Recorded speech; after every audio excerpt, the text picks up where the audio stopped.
Astaghfirullahalazim allazi la ilaha illa huwal hayyul qayyum wa atubu ilaih.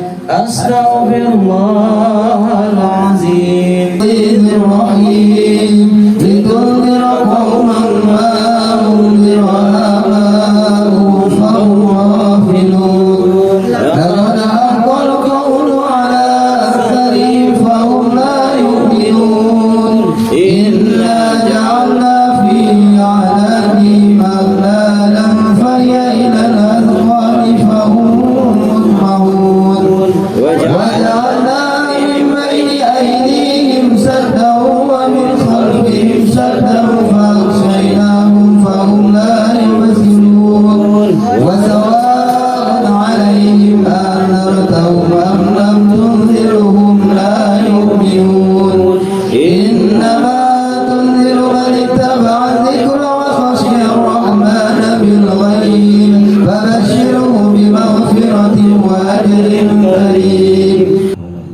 Allahu akbar wa a'udzu ajalla mimma akhafu ahsana. Allahumma shalli wa sallim wa barik ala sayyidina Muhammadin fil awwalin wal akhirin. Assalamu alaikum warahmatullahi wabarakatuh. Alhamdulillahirabbil alamin. Allahumma shalli ala sayyidina Muhammad wa ala ali sayyidina Muhammad. Allahumma shalli wa sallim wa barik ala sayyidina Muhammadin nuriz zati wa sirri sari bisail asma'i wa sifati. Bapak-bapak, ibu-ibu yang dimuliakan Allah Subhanahu wa taala, bersyukur kita kepada Allah Subhanahu wa taala pada malam hari ini kita bisa berkumpul dalam satu majelis, yaitu membaca Yasin Fadilat. Semoga berkah kita membaca Yasin Fadilat ini, maka seluruh hajat kita dikabulkan oleh Allah. Hajat dunia wabil khusus adalah hajat akhirat kita. Mudah-mudahan pula berkah kita membaca Yasin Fadilat ini, kalaulah ada di antara kita jamaah kita yang sedang dalam keadaan sakit, maka Allah sembuhkan penyakitnya tersebut. Kalaulah ada di antara kita yang sedang ditimpa musibah, maka mudah-mudahan Allah ganti musibah itu dengan kenikmatan. Amin ya rabbal alamin. Bapak Ibu yang saya muliakan, saya ingin melanjutkan kitab kita Hanya Jauh Hari Yang Mengenal Manik Kamu ini. Kalau bisa dibilang mungkin sudah ini masuk ketiga kita ulang sebenarnya kitab ini. Saya sebenarnya ingin mengganti kitab yang lain. Ada kitab Syekh Muhammad Hasil, juga Syekh Arsad Al-Banjari. Cuman karena ada pula jamaah kita yang baru itu, jadi kita ulang balik tentang kajian kitab kita ini. Bapak Ibu yang saya muliakan, setiap kita ini itu wajib kita itu mengenal Tuhan yang kita sembah tersebut, yaitu Allah tersebut. Jadi sering para ulama menyebutkan, yaitu kullu nafsin za'iqatul maut.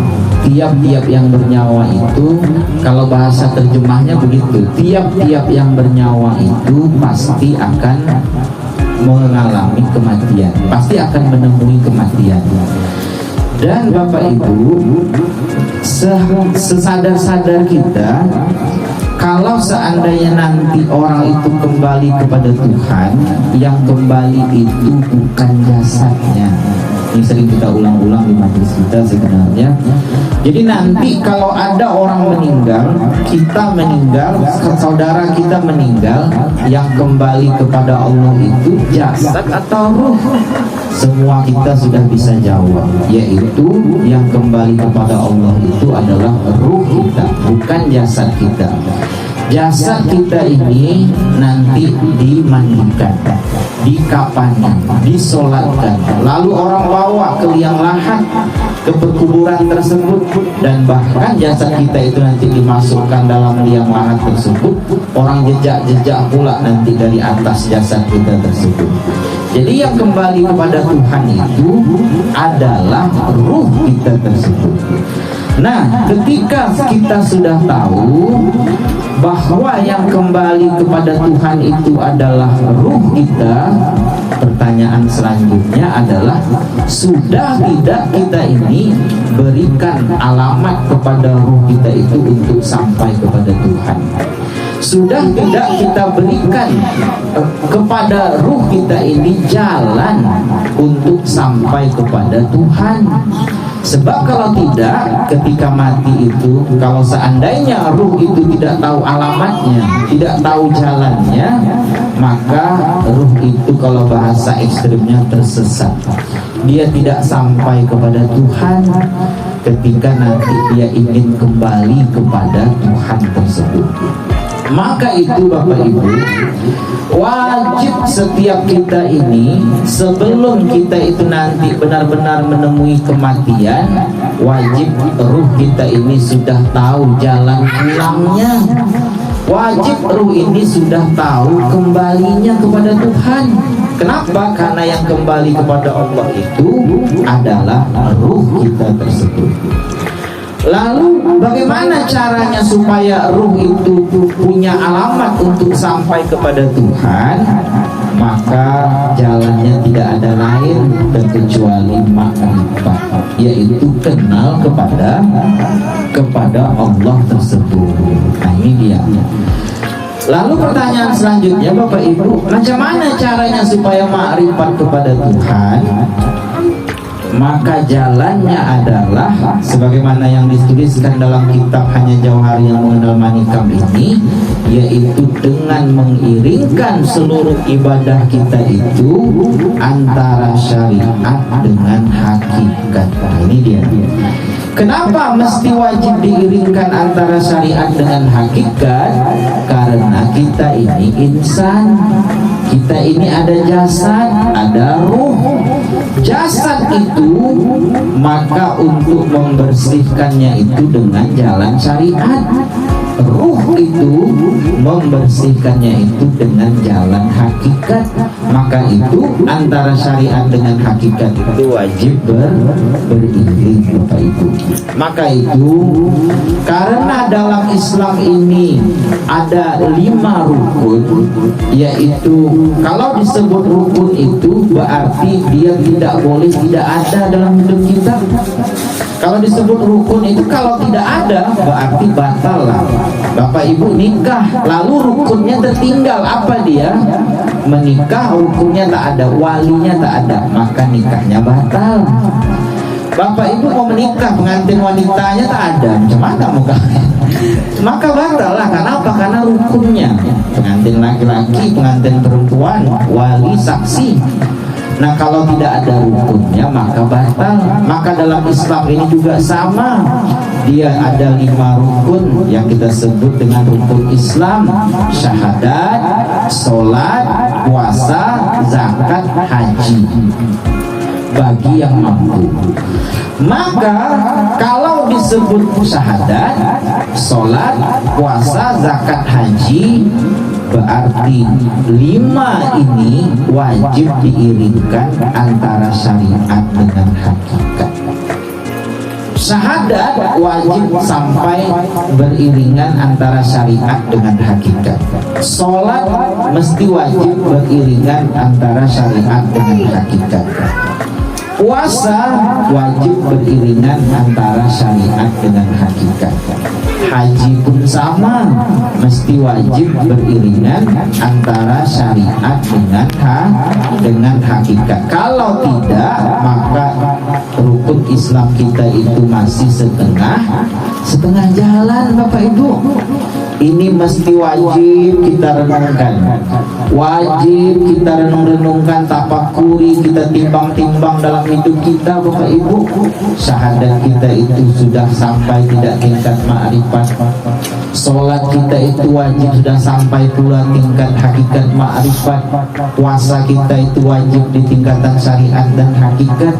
Sampai pula haji nanti juga sama, mesti wajib sampai tingkatan hakikat dan ma'rifat. Kalau tidak, maka ibadah kita itu setengah jalan. Kenapa? Karena dia masih terhitung pada mata manusia, masih hanya dilihat manusia, tapi dilihat Tuhan itu belum.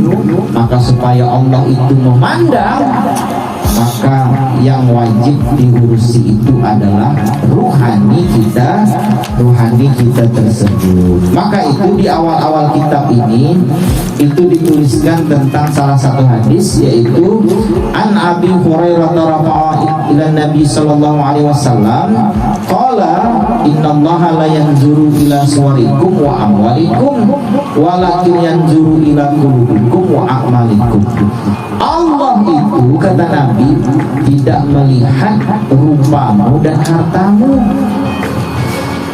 Maksudnya Allah itu tidak lihat zahirmu.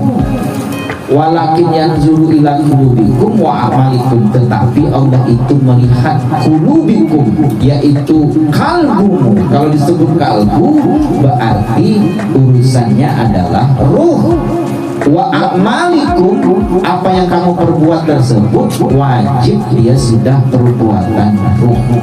Sebab kalau tidak, kalau masih perbuatan jasad, maka masih di zahir, yaitu innallaha la yanzuru ila suwarikum. Allah itu tidak sekedar melihat zahirmu, maka Allah itu melihat qulubikum wa a'malikum, yaitu ruhmu tersebut dan perbuatan ruh tersebut.